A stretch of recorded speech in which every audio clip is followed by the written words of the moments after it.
So Jim, the captain of Team Metagame Gurus. See that? Jim, a hockey fan, so you see, got the C on the shirt. Looks like on the backup table we have a Metagame Gurus mirror. I believe so, yeah. Danny Jessup. And we have, yeah, I believe so.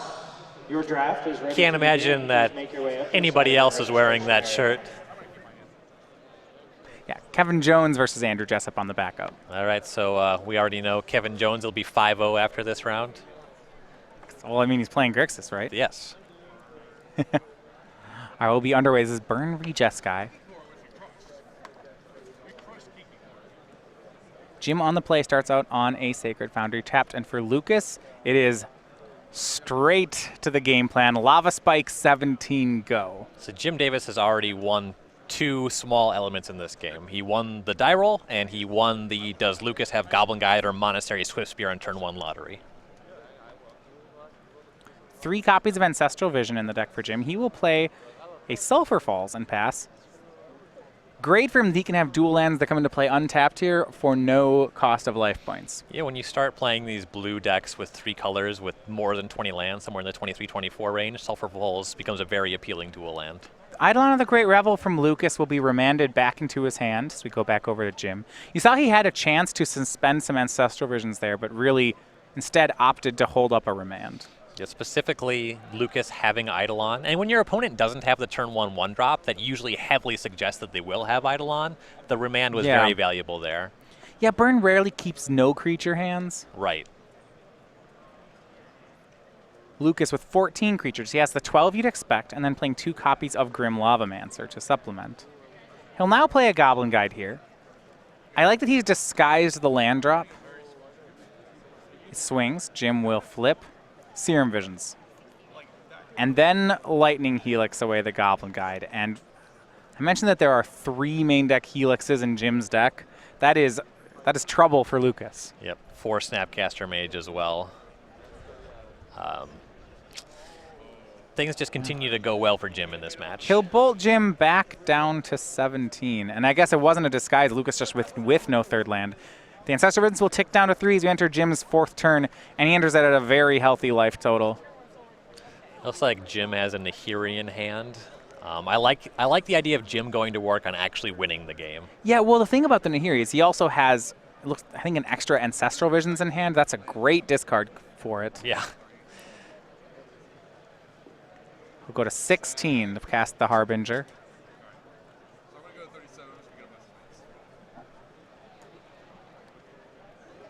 Nothing to be exiling, so we'll see some rummaging. I imagine that you're right, the Ancestral Vision. We already have one on suspend. There's no reason to wait around. And also then here he threatens to close the game before that becomes relevant.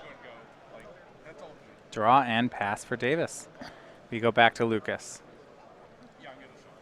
Draws Monastery Swift Spear. And now he's in a tough spot. He can't really attack the Nahiri. I don't think he'll ever get through those loyalty counters, but I don't know that he can race the Nahiri either. Well, if he can't attack through a Nahiri on 6 loyalty, he's in a pretty rough spot killing Jim on 16 life.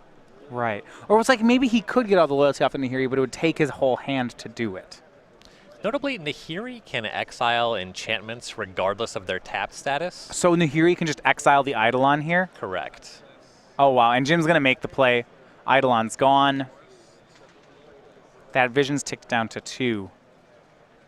And if the Eidolon were still in play, Lucas could use the triggers to damage the Nahiri, maybe fight through that way. But of course, Nahiri pretty. Wow, yeah. Nahiri is pretty good against Theros block.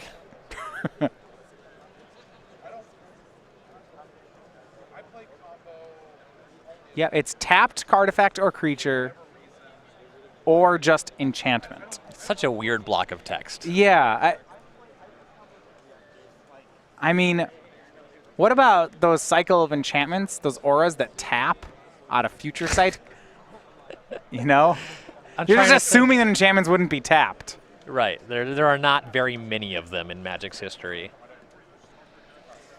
You could tap them with opposition. The fact that it means it's already tapped creature, the templating with tapped artifact is pretty weird. Right. But what do I know? I think as a player, one of the feelings is like, I understand if it's a tapped creature, any artifact or any enchantment as a player that feels more symmetric to me.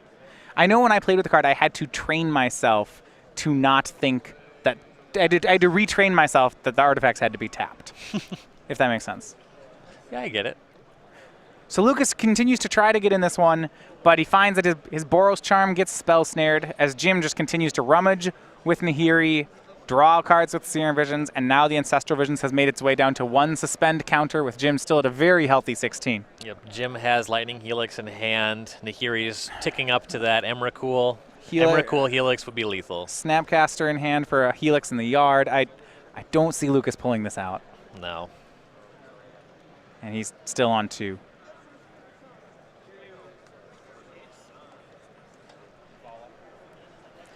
We'll see how much longer he wants to go at this. And Jim still has 4 cards in hand on the following turn. The Vision's off suspend. He'd be drawing up to 8.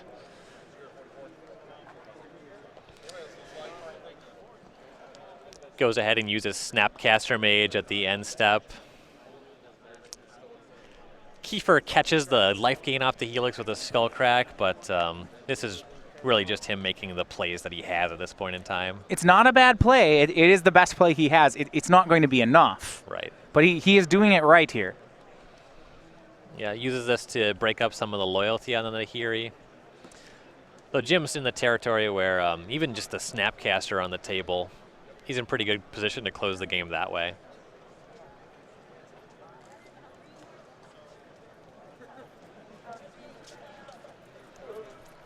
And here's the interaction I actually kind of like. One of the downsides of Serum Visions is that you draw the card, you scry after the fact. So usually, even if you find a card you want, you leave it on top of the deck. When you have an active Nahiri, you can go actually ahead, get it. discard the terrible card that you obviously drew with Serum Visions, because it always delivers a bad one, and then draw the one that you saw that you wanted when you scried. That's why I got to just play Preordains. Yeah. God, you're so smart.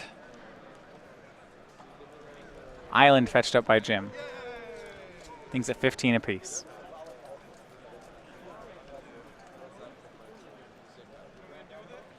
You know, that's how it always feels, though. Those blind draw cards, you know, Serum Visions doesn't ever draw you the card you want. You always have to scry into it. My favorite ones are the ones that let you, like, you know the card Croson Tusker? You play it in Cube? Yep. Right? So the text on that card actually, the text reads, you cycle it, and when you cycle it, you may get a basic land out of your deck. Yep. How the card actually works is you draw 2 basic lands. That's just the text on it. It's just actually worse than Kadama's Reach. Jim got pretty aggressive there. A little main phase Snapcaster Serum Visions. He just wants to end this game as fast as possible. He's showing, from a position. He's playing from a position of huge strength to make a play like that against Burn. Yep. At 15, still has Lightning Helix in hand. Discarded his Emrakul, that's why there's no more graveyard. Yep. Scryed a Lightning Bolt to the top, so he has that in hand as well. A couple bolts at Helix. Won't take long for him to deal with the rest of Lucas's life total. I do like that about the deck, is that even so, Jeskai closes much quicker than a lot of the control decks of the format.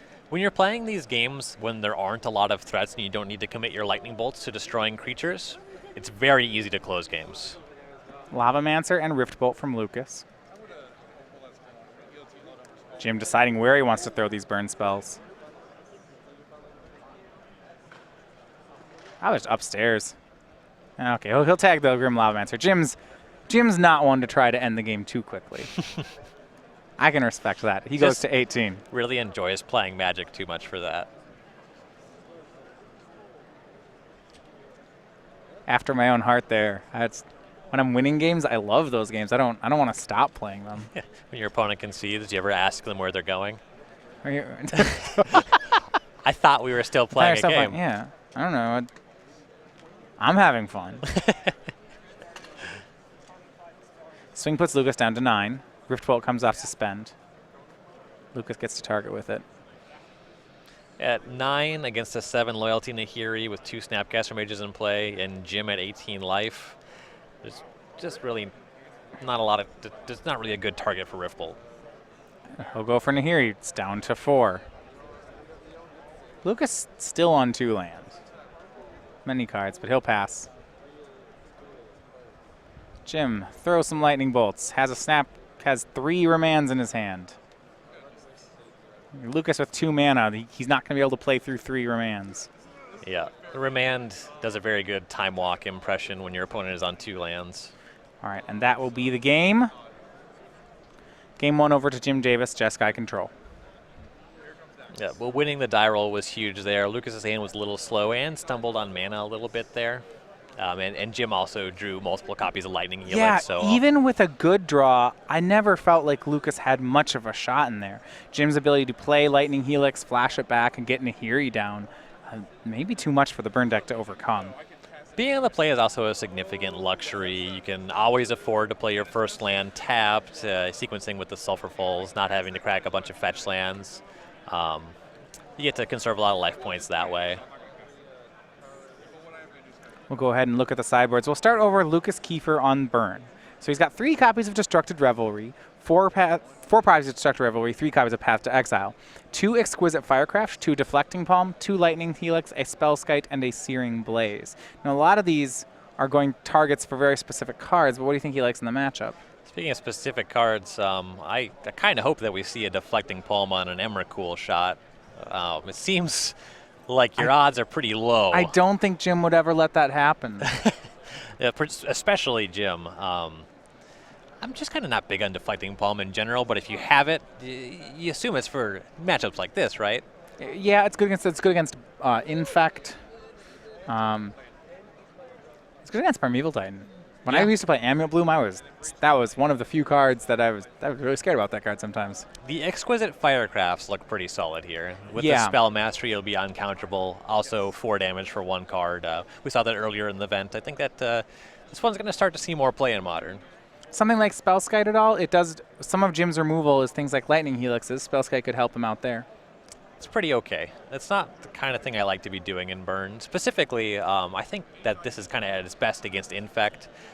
The pure race with the pump spells, so you can try to hedge that way.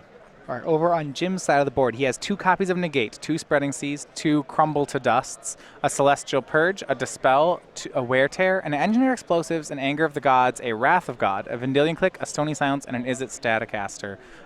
His main deck already actually seems pretty good with all the Helixes and even a Timely Reinforcements in the main, but I think he's going to be able to add to his arsenal. Yep, the 2 Negates and the Dispel are going to be solid in this kind of matchup. The Celestial Purge is also pretty good. There's a good number of creatures in Kiefer's deck. Those are the primary targets we're looking at here. Something like Wrath of God, not enough creatures for out of burn? It's just too slow. You've already taken 4 to 6 damage from every creature before you Wrath of God it. Fair enough. Players going to get ready for the second game. This is Kiefer versus Davis. Currently, we're in the middle of Season 2 here on the SCG Tour as we build our way up toward the Invitational. Now, we started back in Columbus. That was almost 2 months ago in April, the Columbus Invitational weekend. We have had 5 opens on the schedule so far. So there was the Standard Open in Columbus. We had Modern Opens in Milwaukee and Indianapolis. You had that top 8 over in Indianapolis with Grixis Delver. Then we moved over to Standard. It was Atlanta. And then last weekend's Open in Orlando, both of them won by Tom Ross. And then now we're here in Dallas. Now, if you want to come out in Season 2, we still have some events left as we make our way toward the Invitational. We will have the Legacy Open of the season. That is our next event. It's going to be the weekend of July 9th and 10th. It's in Worcester, so out in the East Coast. If you want to be able to get that one. Lots of people have asked to get to that one. The airport, you fly to Boston and then make it to Worcester if you're coming by air. Also, it's a very drivable location. Then we'll make it to Columbus for a Standard Open, Baltimore for a Standard Open. We'll have the regional championships, which we talked about earlier, the first weekend in August. That'll be Standard. And then we'll finish the season with some Modern over in Syracuse as we have our East Coast Invitational. That's the Season 2 Invitational. It's about 2 months from now in New Jersey. So that'll be a mixed format, Modern and Standard, just like all the other Invitationals. So find an event near you here on the SCG Tour. There's still a lot of action to be played here in Season 2, which is the longest season of the year. Yeah, ton of Magic to be played yet. Still have the Legacy Open, Legacy Standard and Modern all available. We're back to Game 2. Lucas Kiefer will be on the play. He will be going down onto at least 6. So for Lucas Kiefer, one of the 3 Kiefer kids, the family, they make it out to all the events. He is the eldest of the 3 and was the first one to finally get a top 8 finish. That was nothing other than last weekend. Lucas Kiefer made it into the top 8 there in Standard. Of Team Lotus at just 15 years old, the family out of Boulder, Colorado, all 3 of them traveling them. trailing these opens. Some interesting things about him. Big fan of Chipotle. He says he can live on a diet of Chipotle alone. And he's been to more than 35 countries. I don't even know if I can say that now. I certainly couldn't say it at his age. I definitely can't say it now. And my number was like 2 when I was his age. And counting Canada? That's counting like taking a step into Canada. So current sophomore in high school, part of that team. A big congratulations on him not getting that top 8 spot last weekend. I think we were all really, it was a pretty big achievement. Yeah, for sure. There's a good number of day 2s between the 3 Kiefers. This is the first time that they cracked the elimination round. So hopefully hopefully the first of many. I would be surprised if there's not another one before the year's out with the way these guys play. Yeah. They are fun. All 3 of them are fundamentally very sound. Yeah, for sure. Scry for Lucas will put a card on the top. We start out, this is Lava Spike, Jim to 17. Looking a lot like last game. This time Lucas is on the play, though. Yeah, would definitely prefer to have a 1-drop, though this time on the play, an Eidolon could be game-breaking. We'll see if he has it. Draws another Lava Spike. Yeah, he's not fetching for nothing. Some 2-drop. Eidolon sounds pretty good here. He'll get Sacred Foundry, join Jim at 17.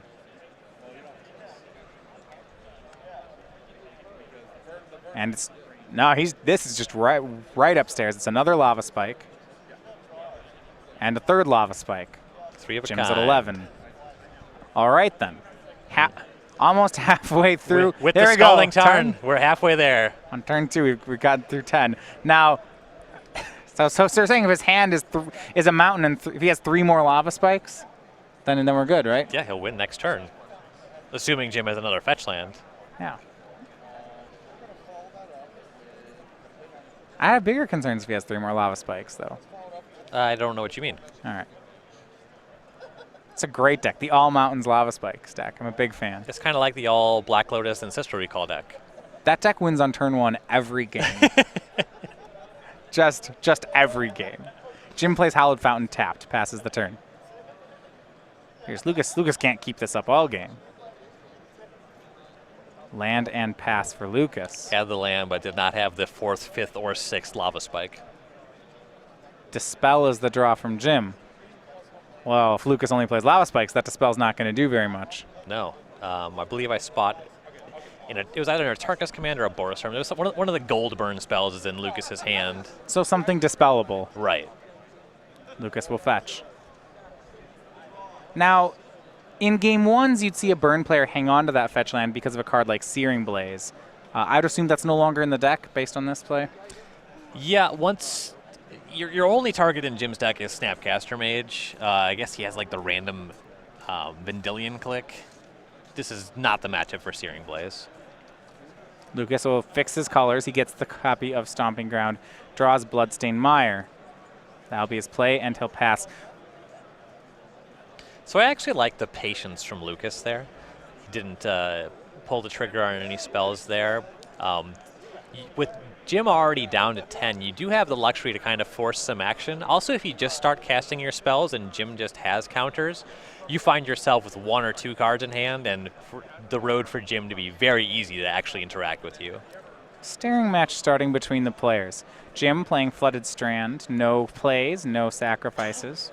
He'll pass. Lucas continues to fetch out dual lands on the end step. And for Lucas, he wants to stop drawing lands right now. Let's see if he can do it. Eidolon of the Great Revel is the draw. That one will play here. He'll cast. Now Jim looks. Looks like he's got Spell Snare for it. Lightning Bolt, Engineered Explosives. 2 dispels. It'll be a Spell Snare on the Eidolon. He'll keep the board clear as we pass back.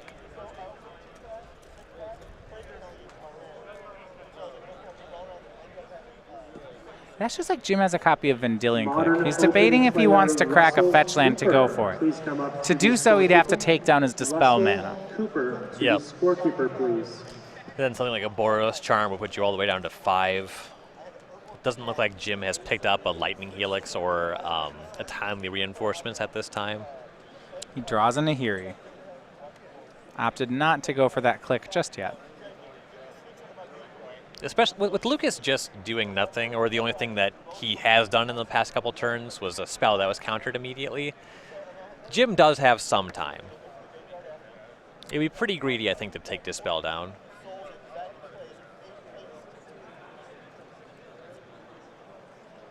Lucas draws a Boros Charm. He passes the turn. Jim goes down to 9 as he'll crack a fetch land. And maybe now we'll see Vendilion click. And he gets that basic Plains. So he could click with Dispel up.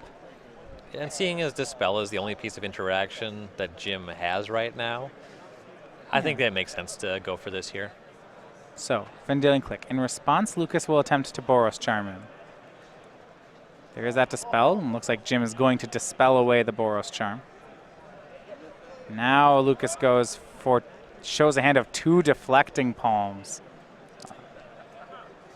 And I might be inclined to just let Lucas keep these. yeah, he lets him keep both. Well, we wondered if Lucas would board them in, see if he could get Jim if Jim ever went for Emrakul. He's not going to get him anymore. Right, now they are conditional lava spikes for the most part. I don't think Jim will ever, I'd be very surprised if either of these cards deal damage. Yeah, Jim has a Snapcaster Mage in hand, already has a Spell Snare and a Dispel in the graveyard. Here's Nahiri from Davis. He knows that the Winka Coast is clear. Looks like he's going to go ahead and discard away Celestial Colonnade. Draws a Flooded Strand. I guess he doesn't want Colonnade in the face of those Deflecting Palms. Yeah, it would come back and hit him for 4. It's a huge mana investment as well. He wants to be able to leave up 3 mana for that Snapcaster Mage plus a counter spell for the foreseeable future. What I do like is that Jim after drawing the Flood Strand, didn't play the land. He's leaving it as a possible discard for his future Nahiri turns. Yeah. For Lucas, it's going to be Monastery Swift Spear. Jim asks to read Deflecting Palm. Some players might force Jim to ask a judge for the Oracle text. Yeah, I definitely approve of just showing your opponent the card. You know, I called the last time I played an Open. I called a judge for the Oracle text on Deflecting Palm. And then my opponent just said, nah, don't worry about it, and just showed me one out of his hand, which I did not previously know about. Now, that is the type of behavior that I would probably not recommend. That might be... It was pretty great. That's excessively nice. He told me, that was a good read, man. No problem. And then he handed it to me out of his hand. Did you get a drink with him after the event? It was great. Are you guys friends now? Is that what happened? Jim's going to go for Emrakul here, looks like. It's going to attack. Now, this does deal 15. Yeah, Jim says, I'm going to negate and Snapcaster Dispel your 2 Deflecting Palms. Lucas is at 15. That's a pretty convenient number. And in 2 games, it will be Jim Davis notching the victory over Lucas Kiefer. Yeah, and in that match that we saw play out, Lucas didn't have the turn 1 drop in either game, and Jim's hands were actually pretty good in general. Though if Lucas was going to win either of those games, it would have had to have been on the back of a turn 1 Swift Spear or a turn 1 Goblin Guy. That's just what Burn needs in matchups like this. So Jim Davis improves to 5-0 with Metagame Gurus. Now on the backup feature, that one completed. Grixis did lose. What? I know. I would like a recount on that one. It's unbelievable. So Kevin Jones drops to 4-1. And Danny and yeah. Are we sure? Andrew Jessup is 5-0 now. Did he concede to Andrew, or do it could have? I think they played. Okay, we'll confirm it. I'll find. Because you're right. That doesn't really make sense. We should look at. I'll find Kevin on the floor. We'll make sure that we are reporting everything correctly. All right. Well, we do have a backup feature match, which we'll get to that one in just a second here. But all right, having looked at that matchup, Jeskai Control looks to be a house against Burn based on that. I mean, I don't see any big. There aren't big missteps there from Lucas Kiefer's side, but Jim made it look easy. It was all about the quality of Lucas's hands. So he played it very well, given the tools that he was given. He did some mulliganing. He didn't have the turn 1 Goblin Guide or the turn 1 Monastery Swift Spear. Jim was on the play in game 1, had the remand for the Eidolon. So those kinds of games, the Burn deck just realistically isn't ever going to win. So Deflecting Palm in the matchup. I understand that like one deck plays a 15-15 and said, hey, I could Deflecting Palm that. I'm concerned that from the Burn side, what happened at the end of that game will happen every single time. Just in general, that's how I feel about Deflecting Palm as a card. Well, there are strategies like yeah. Gristlebrand or Primeval Titan where they can't stop it, you know? Yeah, I kind of dig it against Gristlebrand. You have me on that one. But just in general, I don't know. I don't know how much I like it in my sideboard. And in that matchup, I agree. I think it's going to be too low impact, and especially when Jim just sees Deflecting Palm. Sure. Well, we are going to go ahead and go to another matchup here. This is another player who's establishing quite the modern resume. This is going to be